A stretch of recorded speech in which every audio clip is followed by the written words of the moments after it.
दोस्तों नमस्कार और स्वागत करते हैं आपको आज की क्लास में, जिसमें हम भारत के संविधान के बारे में जानेंगे और एआईबी एग्ज़ाम के प्रिपरेशन को देखते हुए भारत के संविधान में से कहाँ से क्वेश्चन आएंगे उसके ऊपर हम चर्चा करेंगे।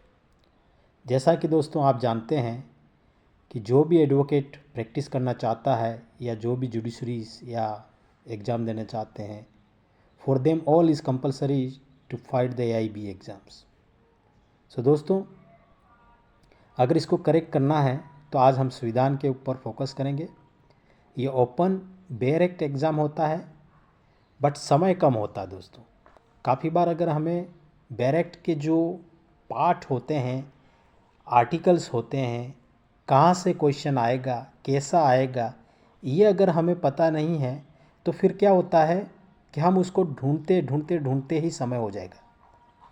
जैसा कि आपको पता है कि एआईबी एग्ज़ाम में 10 नंबर के क्वेश्चंस भारत के संविधान से आते हैं।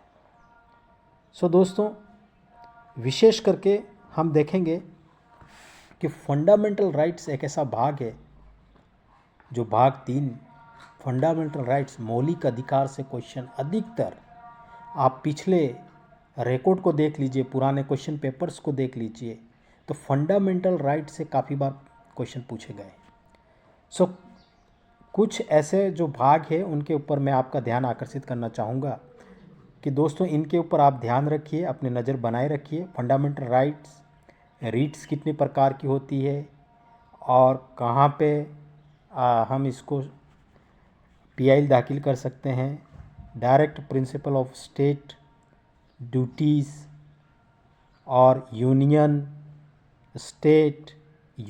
और स्टेट के संबंध क्या है, इमरजेंसीज और इलेक्शंस।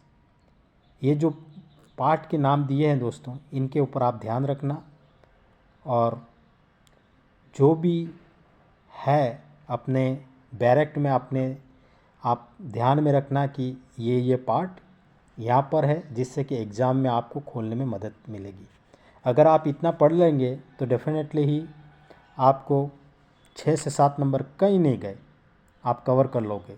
और कुछ आर्टिकल 20, 21 और फंडामेंटल राइट से रिलेटेड या कुछ जो फेमस केस लॉज है उनके ऊपर भी आप अपनी नज़र बना के रखना, जिससे कि आपके ये जो 10 मार्क का क्वेश्चन पेपर है वो आपका सोल्व हो जाए।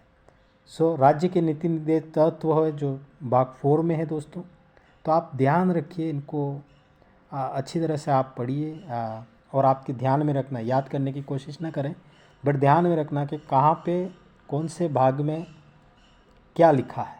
यूनियन का मतलब होता है केंद्र के विषय में कहाँ लिखा हुआ है, एग्जीक्यूटिव, राष्ट्रपति, उपराष्ट्रपति, उनके बारे में कहाँ लिखा हुआ है, स्टेट के बारे में कहाँ लिखा हुआ है, इलेक्शन कमीशन के बारे में क्या लिखा हुआ, या इमरजेंसी के बारे में कौन से भाग में। सो ये जो आप डायरेक्ट उठाएंगे तो उसमें जो पार्ट है, जो भाग है, उनके लिए आप थोड़ा देख लेना। तो दोस्तों, कैसा लगा हमारा ये वीडियो? अगर अच्छा लगा चैनल को सब्सक्राइब और लाइक करिए, जिससे कि हमें मोटिवेशन मिले और इस प्रकार के शॉर्ट वीडियोस और इम्पोर्टेंट टॉपिक हम आपके पास पहुंचा सकें, जिससे कि आप अपने एग्ज़ाम में तैयारी कर सकते हैं। तो चलो, अच्छा लगा है तो चैनल को सब्सक्राइब, लाइक और शेयर करिए। सो मिलते हैं फिर किसी और नेक्स्ट सब्जेक्ट में। Thank you. तब तक के लिए आप अपना ख्याल रखें।